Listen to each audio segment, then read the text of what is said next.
Right, here we are. So as usual, in the mystery of technology, I've no idea really whether I am actually on live streaming or not, which is always interesting. Though there is a little thing that is kind of tweeping away in the top right-hand corner, which indicates that I quite possibly am. So we live in hope as always. Good. Well, welcome, folks. Also broken with tradition and managed to turn up on time, but there we go. Only just as I've just this minute been talking with an A-level student about Wuthering Heights and the Gothic. And actually, perhaps because this is the subject of today, we ended up talking about A Christmas Carol too and making connections between the two, which was extremely interesting. So, folks, let me share my screen. So what I wanted to do today was to look at the very end of A Christmas Carol, which, of course, many GCSE students study these days, um, um, joyfully, no doubt, joyfully. It is, I think, unfortunately, the case that the study of literary texts, like wringing out a sponge, particularly at GCSE, I think, wrings out all joy and interest at the same time. Perhaps that's me being a bit Scrooge-like. Who knows? And no doubt there are still vivid and talented teachers of English who bring the book truly alive. So what I wanted to do was just to look at the end and not to be too long about it either, as I have to go into London to meet my sister on a day which seems very apt to be talking about Scrooge, because looking out the window, it is freezing cold.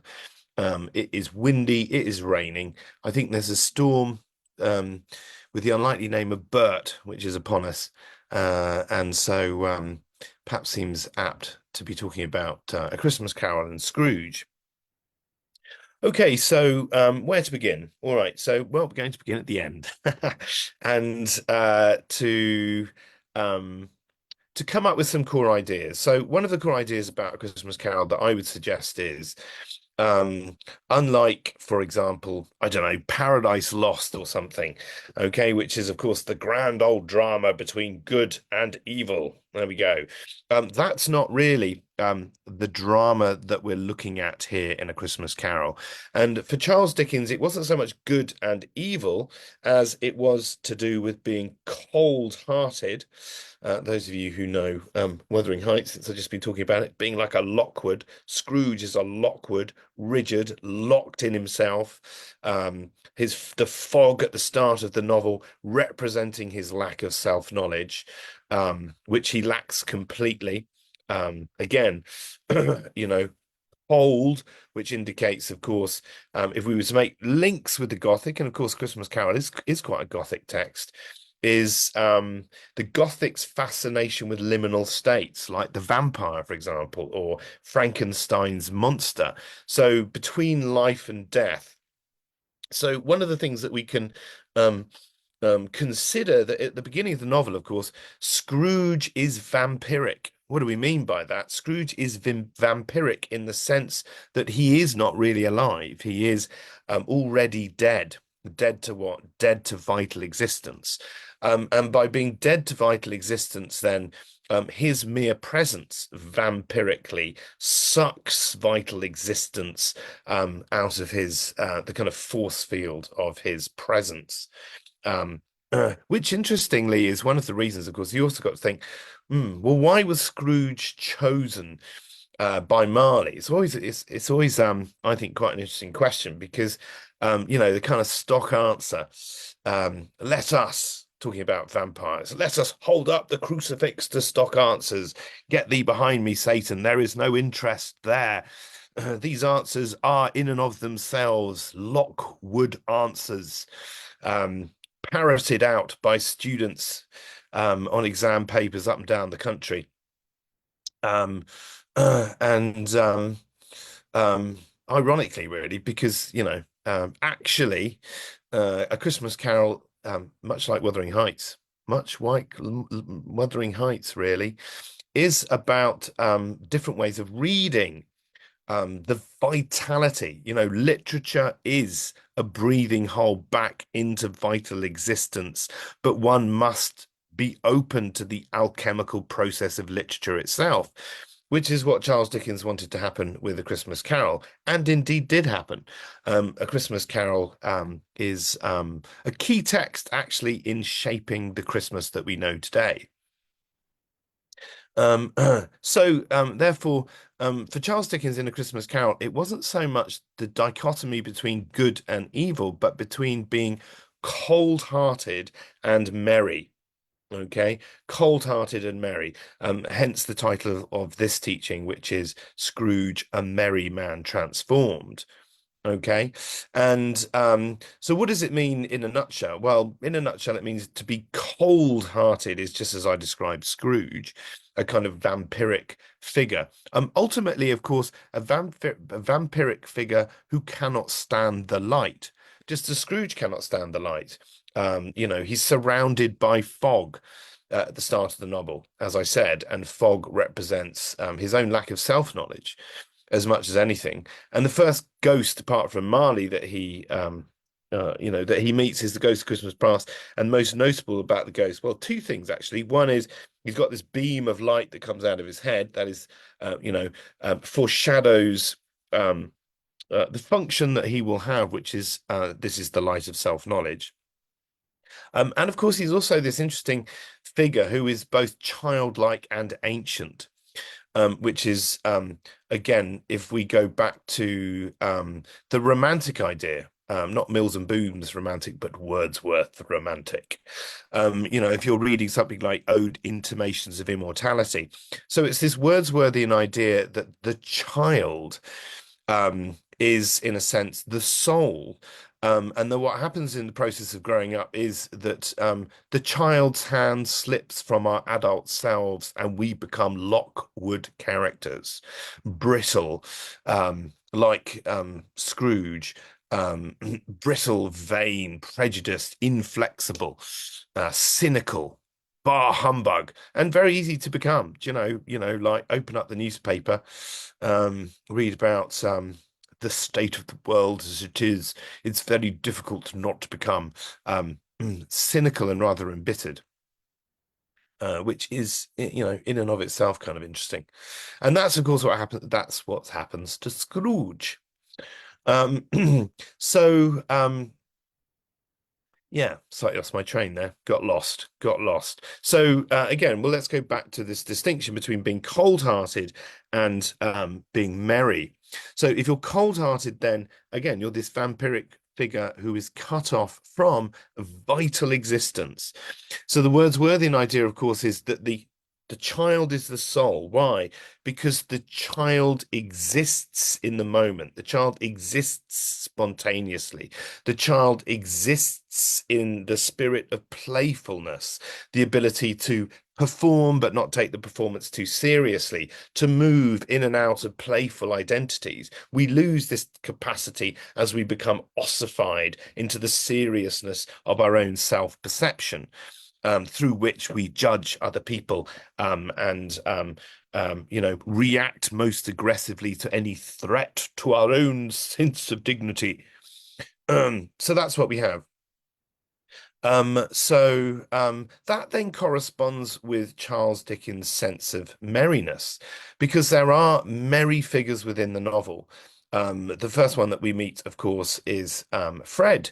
Fred is Scrooge's nephew, who pitches up at the beginning of the novel and, is described, he's bright. Light, brightness is also a symptom of merriness.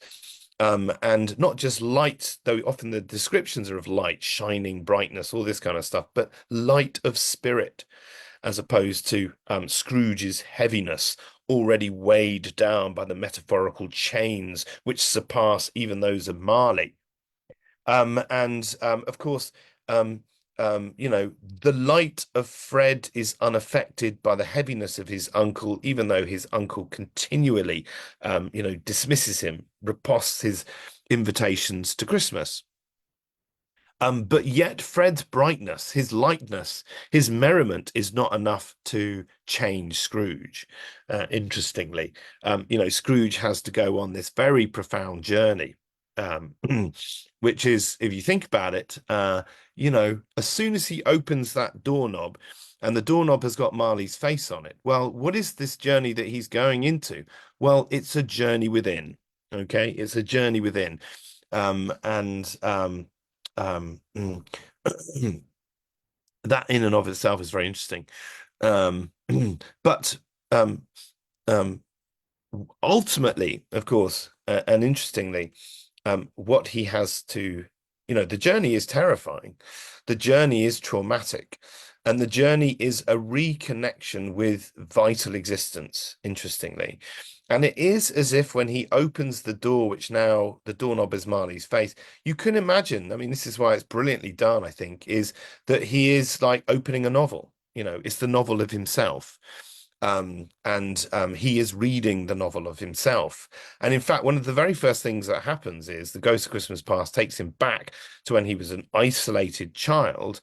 And the point of engagement between the observer, Scrooge, and himself as a child is that he sees himself reading the Arabian Nights, which he loved to read to the point where the figures of the Arabian Night have taken on their own vital existence.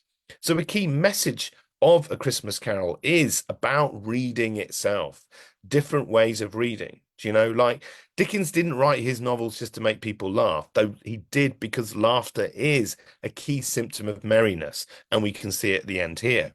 Okay, Shelley didn't write his poetry for people to go to dinner parties and impress other people with their cultural knowledge. They were writing to change the world. They were writing to transform people and themselves. It's like Keats. What did Keats say about life? Life is a veil of soul making. In life, we have the potential to go on a journey of transformation that will take us from being an intelligence locked in our heads, old Lockwood, to a soul, a living soul, which is the word that Wordsworth uses in Ode Intimations of Immortality to himself when he has reconnected with his childlike self. His childlike self has, the child will lead you to a soulful existence. Okay, that doesn't mean, like you're childish. There's a difference between being childish and being childlike. And we'll look at the symptoms here. Okay, so the journey itself, of course, is traumatic. And no, nothing more, there's no more traumatic moment when, of course, at near the end of the novel, Scrooge is confronted with the future and his own death. And interestingly, although like when he sees himself as a child, he immediately recognizes himself and then very quickly engages with himself and actually comes to sympathize with himself and understand self-knowledge, why he has become this profoundly alienated person that he has, that it takes him a long time to understand when he's on his journey, the episode with the ghost of Christmas Future, that what he's looking at is his own death. He doesn't understand it. He can't comprehend it. I read a good account somewhere where you can't actually, unlike like the Ghost of Christmas Present, he's like a kind of Santa Claus character. Um, the Ghost of Christmas Future is like cowled. You can't actually see their face. That actually, of course, this is Scrooge. The Phantom of Scrooge, which is interesting. So the moment in which Scrooge cottons on to what's happening is the moment where he reads his own name on his tombstone. And this, of course, is the memento mori, yeah, the reminder of death, the profound reminder of death. Interesting, interesting. And I could talk more about that. Really fascinating conversations that I'm having with my A-level students about Gothic literature. Which I could get lost in here, but I can't because I can't spend the time doing it. But anyway, like memento mori, death comes knocking, which is terrifying. Of course, it's terrifying, but is the opportunity to awaken to what? The vitality of one's own existence. Interestingly, death knocking is one's worst nightmare, like Catherine Linton knocking at the window with Lockwood. Doesn't what does she represent? This is the childlike self. This is the Wordsworthian soul trying to reconnect with a man who is entirely disengaged from his living soul or an existence of living soulfulness. And it's terrifying to re-engage. So, this in the end, so Fred's merriness is not enough. Another merry character is Fezziwig, for those of you who know the novel. Okay, a wonderful figure, dancing, merry, generous, surrounded by light, giving of his light, partying. These are all the symptoms of merriness. And but this is enough. They're all steps on the way, but Scrooge needs the memento mori, the horror of the Grim Reaper tapping on his shoulder, not understanding that actually, in reality, the tapping on the shoulder is vital existence itself in the guise of death. Okay, in a kind of classic Blakean understanding, without contraries, there is no progression. Of course, the grandest contrary of all is the realization of our own mortality. Well, like rats scurrying from a sinking ship, we scurry from the certain knowledge of our own mortality. um, Good. And so that's interesting. So the chapter begins the end of it, of course, and in a way, it's the end of it, the end of the beginning of I'm making this connection now. The beginning of the extract that I was looking at with my A-level student is, Lockwood was lying in an oak closet. Well, what is the oak closet? The oak closet is symbolically the coffin. But symbolically, what? It's like, think about Larkin's poem, Mr. Bleeny. What is that poem about? It's like, like the self, the um um the claustrophobia of selfhood that has lost the spiritual jugular vein to transcendent reality. Then what does it become? It becomes a living death, a vampiric self, locked in the tomb of oneself, like one of those Egyptian mummies. Yeah. Um, and and that's interesting. So the end of it, in a sense, then is, it's the death of, ironically, with death comes the death of the false self, the death of the cold-hearted self, the death of the Jack Frost of Scrooge's existence. And so you can see, first of all, like um, I say it on my knees, old Jacob, on my knees. So, the first thing that happens here is, again, with kind of echoes of kind of ideas of Christian redemption, is gratitude for the miracle of life. We don't have to wake up every morning. And actually looking out the window, oh, it's bleak. It looks pretty bleak. And life can be tough. Life can be so tough. And we can get overwhelmed by anxiety and fear and sense of failure. And, that's the Mr. Bleeny, like I'm as culpable as anyone, if not more. But, we don't have to wake up every morning. That's also certainly true. And it's easy to overlook that. So, and it's like, when Heathcliff realizes that Catherine's at the window, he understands the profound tragedy of being disconnected from vital existence. And vital existence is awful, in both meanings of the word. It can be terrifying, but awful, full of awe. But the awe is, the experience of awe is the experience which will, like kryptonite to Superman, um, um, eradicate the ossification of the Jack Frost self, the Scrooge identity. So that's what's happened here. So he's released, and it's gratitude that has released him, gratitude for the miracle of existence. And so if we get into a bit of close analysis now, so we can see then, look, so immediately here, so what are the symptoms of the merry man? Always light, light and heat. Okay. So at the beginning, wherever there was Scrooge, there's always like the fires reduced and gave out no heat, and there was darkness and fog. And now, because he's glowing, he himself is glowing. It's the fire within, the fire of merriment within. And of course, glowing with his good intentions. This is the key to the novel. What is the understanding that the ghosts have when Scrooge at the beginning, he opens the window and sees these ghosts fluting about.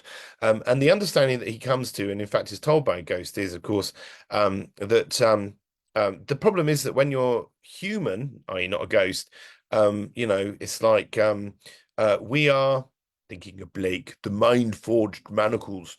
We are conditioned to believe in the supremacy of a chartered existence, which means, of course, that like Scrooge, I guess, money, the profit motive is the only kind of gauge of our self-worth in a sense. So yeah. So lost my train of thought slightly there. Yeah. So yeah. Anyway, so whereas actually oh yeah, the ghosts. So the lesson that the ghosts tell him, or he realizes through his interaction with the ghosts, is that when they're ghosts, what they understand is that the real purpose of life is to have good intentions. To be like a light, to spread of one's light to other people. And in fact, in the act of spreading one's light to other people, one becomes a light. So it's like a self-justifying kind of thing, isn't it? Like if you spread light, you become a light. If you don't spread light, you become like Scrooge at the start, which is this kind of Jack Frost abyss of cold-heartedness. Um, so that's interesting. So now, of course, look, he's glowing with his good intentions. So he has discovered the esoteric secret of good intentions. If you have good intentions, then you glow, and you are in that loop.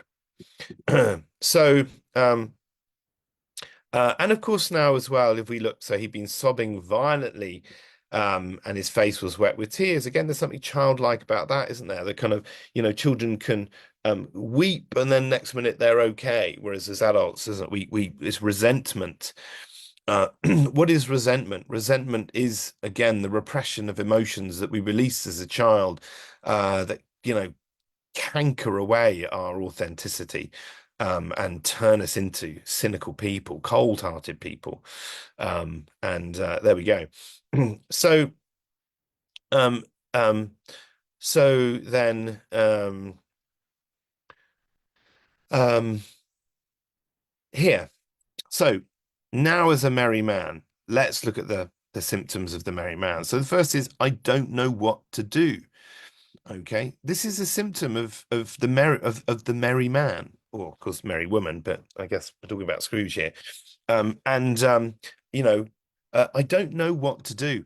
I mean, interestingly, that's an echo of Keats's idea of negative capability, which is the ability to live in uncertainty, exist in uncertainty without reaching towards fact and explanation. So to be able to not know what to do, rather than it's like, think about the start of Blake's poem London. I wander through each chartered street. Wordsworth's poem about daffodils. I wandered lonely as a cloud. So to wander, in a sense, if you're wandering along, you don't know what to do, but you were living in the moment. And that's a kind of and that's what we did more as children, because if we put on the blinkers of a timetabled existence and we always pretend that we know what to do, and we always have to have something to do, then again, we are Lockwoods, locked away from vital existence, which can only be realized in the spontaneity of the present moment.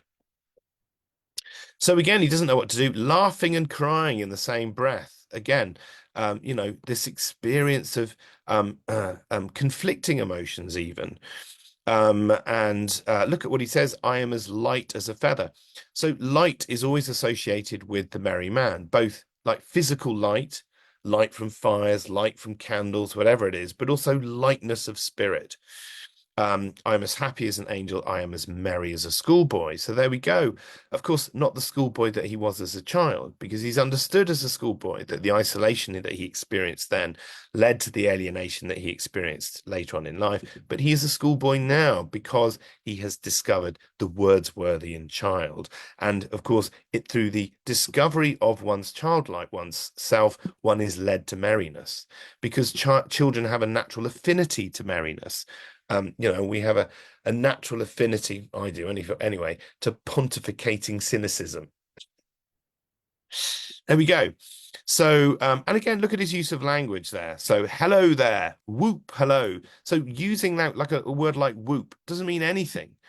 Okay, again, we get locked, what do mean stuff. I suppose I'm doing it now a bit, but so again, like a child, it's like spontaneous exclamations of delight. You know, everything doesn't have to mean something. You can just exist with joy. And that in and of itself is meaningful. Like Keats, oh, for a world of sensations rather than thoughts. Okay. And then what else again? So here, laughter, of course. There we go. He's laughing. And it says, really, for a man who'd been out of practice for so many years, it was a splendid laugh, a most illustrious laugh, the father of a long, long line of brilliant laughs. And again, so laughter is a symptom of merriness. I think that's something uh, I often suffer from. I think I can get awfully bleak. Um, a classic symptom of that is to just stop laughing. Okay. And to meet someone who can really laugh, particularly now, Jesus, I mean, like open the news and, read what the hell's going on. It's very difficult to keep laughing. Okay. But here, the father of a long, long line of brilliant laughs, it's essential to be part of the lineage of laughter. Because the laughter is vital existence. Laughter is the antidote to the utter humorlessness of men like Putin. I mean, Christ. And then here, look, I don't know what day of the month it is. Okay. Again, so we become timetabled. This goes back, for example, to Harry Potter, isn't it? Like, why did J.K. Rowling choose platform on King's Cross? Because it's, platform 9 is part of the timetabled existence of, commuter world. Okay.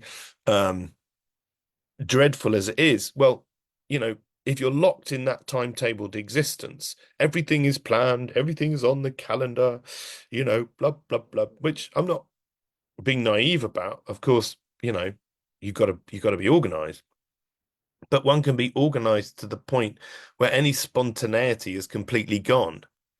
Okay, and of course, if you think about it, children don't really have a clue what time it is, and they're free of the tyranny of time. And because of that, of course, well, they see the portal to platform 9 3/4. Well, platform 9 3/4 isn't part of timetabled existence. There you get on the train to Hogwarts, which is magic. Okay. And of course, who appreciates magic? This is what I was talking about with my student when we are looking at Wuthering Heights. Look at all of those Victorian, um, children's novels like The Magic Garden, or indeed, it's not Victorian, but The Lion, the Witch, and the Wardrobe. Children can access magical worlds in a way that adults always no longer can. And a lot of that, of course, is to do with relationships with time. Okay, and of course, as we get older, know it too well. You look in the mirror, and what do you see looking back at you? It's a bit like Scrooge. Oh my God. Again, um, a relationship with time that chills us, and it doesn't have to. Okay, so again, um, I don't know anything. I'm quite a baby. It's like, having lived on ashrams and things like that. It's like the kind of, like the kind of spiritual maxim. It's like, or like Zen, beginner's mind. Actually, ignorance is the place where enlightenment begins. I don't know anything. Um, amazing because then, you are there's a great um story by John Moriarty, who some of you might know, probably don't. It was this Irish guy, and he was talking about he was this academic guy, gave up his job, and he was went and became a gardener in Ireland, and he was working in this kind of woodland, putting paths and stuff through it, and whatever in this woodland there were. It was in Connemara. There was some really rare plants and stuff to the point where an academic came from, I don't know, University of Amsterdam or something like that to come and visit him. And John Moriarty took him through this kind of woodland. And he said the guy knew the Latin names for every single one of the plants, but he felt that when they came out the other side, it was as if the man had never stepped in. He just stepped into his knowledge. He hadn't stepped into the woodland in the way that John Moriarty kind of communed with this place through his experience of gardening there. Okay, so I don't know anything. I'm quite a baby. It's like, beginner's mind. And then never mind, I don't care. Like, oh my God, how easy is it, you know, to care, to have cares? This is what I mean, to have cares. Like bloody, I mean, I guess it's like, what are the cares? It's like the Marley's chain, isn't it? Like, oh my God, there's so many cares, like this morning, woke up and life's for various reasons looking fairly stressful anyway.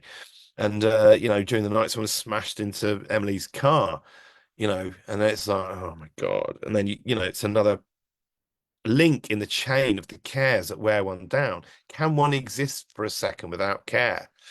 You know, um, you know, do you know, I'd buy that for $1. So there we go. And then yeah, then look at this clash, clang, hammer. So all of this, isn't it? They're all onomatopoeias, but bell, dong, ding don't mean anything other than the noise. Okay, which is glorious, glorious. It's just again, not caring. Everything doesn't have to mean something. To exist in that state, beginner's mind, in the moment, negative capability, not trying to um strain towards interpretation or fact or whatever it is, just to exist in the moment. And this is what now, of course, Scrooge is doing. So running to the window, he opened it and put out of his head. Again, interestingly, think of Lockwood in Wuthering Heights, those of you who know it, terrified to open the window to the child of Catherine who's knocking to be let in.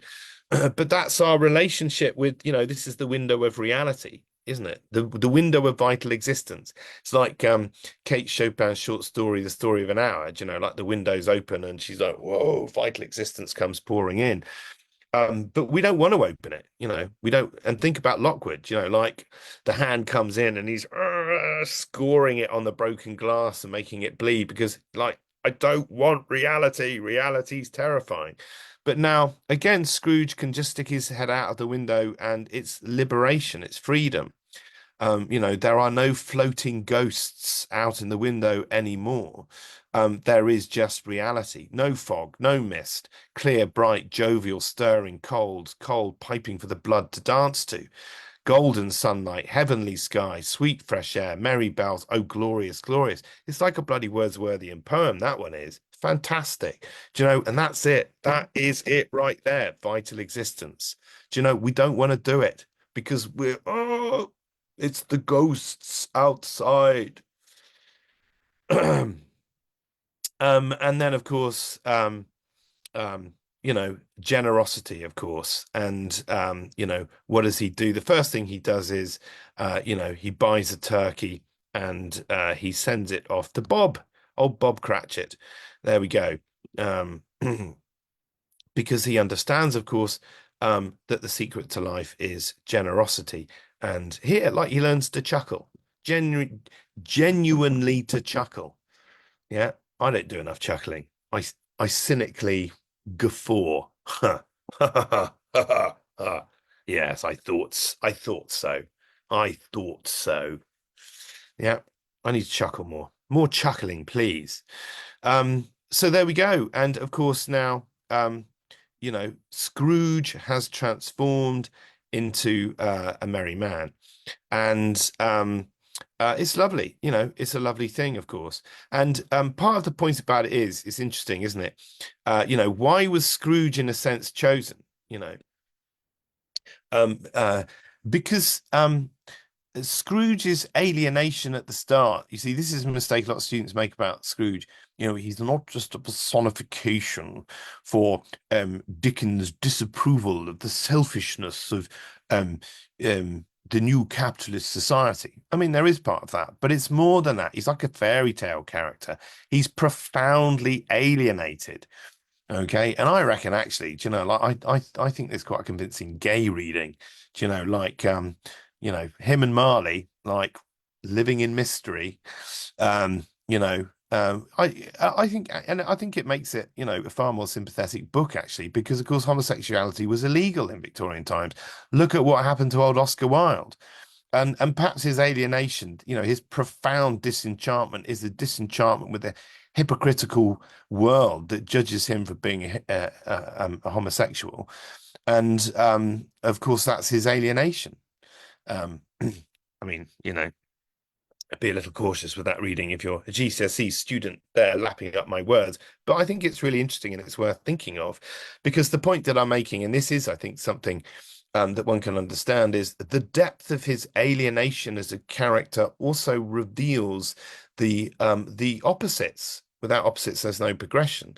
That actually, if a transformation was able to be catalyzed in him, then as much as he, like Jack Frost, infuses the world at the beginning of the novel, or not infuses, it's the wrong word, kind of vampirically sucks the world into the abyss of his own cold heart, then the opposite's going to happen. And by the end, he becomes this fantastically merry figure.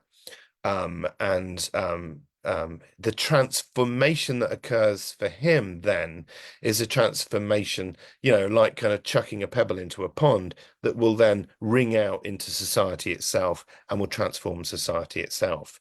And we can see that even, like the response of, where is it? Bob, God bless my soul or something. There, why bless my soul? People can't believe it. So this is like I think the idea in Shakespeare, like with the Tempest, like this is in this world, which can be so bleak, a world of such cold-heartedness and poverty, that the merriness is the pealing bell of a transcendent intervention, you know, a divine intervention. We could describe it like that, which is reality itself. And my God, can we lose sight of that? So there we go. And and the point about this is, Scrooge is like not Scrooge, Dickens. He's like Gandalf, like he wanted it's like the Macbeth, beginning of Macbeth, like what is the spell of Macbeth? Fair is foul and foul is fair. That's what that's about, how fairness is turned into foulness. And that can happen in this world. Like in the Tempest, that could have happened. But it doesn't happen because Prospero, of course, ultimately is a merry man in a sense. And what does he know? He knows that he wants to create an environment that is sympathetic to grace. And if he creates an environment that is sympathetic to grace, then it is not unlikely that grace will come down and manifest as forgiveness. And then, of course, it's no longer a tragedy. It is no longer a world in which fair becomes foul and foul becomes fair, in that sense, because that's the world that we live in now. Like in Putin, bloody Trump, all this, God, this masquerade of nightmarish figures. There was a great description in The Guardian about them, actually. What was it? I can't remember. But, my God. And so he wanted the book to have that effect, So the spell of this book is the opposite. It's the spell of merriment. Dumbledore. This is the spell of merriment. Read the book, and you, through your openness to the character of Scrooge. You are reading like Scrooge is reading himself. You are reading yourself because we are all Scrooge. Scrooge is every man, every woman. Our propensity to become lockwooded, and how we can reverse the fall. This is it. We can reverse the fall. And if we reverse the fall, we no longer live in a fallen world. And if we reverse the fall, then we allow merriment to come in. And, boy, oh boy, we need that now. So there we go. Um, right, that could have, I think that went on. My God, that went on for nearly an hour. There we go. So if anyone's still listening, well done. Good. Right. So there we go. I hope you enjoyed that. And I wish you a Merry Christmas. Yeah. Now, meanwhile, bit of a sales pitch, he said, having pontificated about the divine intervention of merriment. Don't forget, if you're watching this, that my Christmas promo is out. So if you're interested in booking lessons for either GCSE or A level during the Christmas holidays, I'm giving a 10% discount for 3 lessons and a 25, I think, percent discount for 5 lessons. And meanwhile, if you want to come and join my GCSE or A-level programs for a January start, and get more of this. But I don't actually do as much talking. This is like lecture style. My lessons are very interactive. There we go. Right then, chaps. I must venture into the bleakness of Storm Bert. And I'm going to take my own lesson, and I'm going to be merry, meeting my sister. There we are.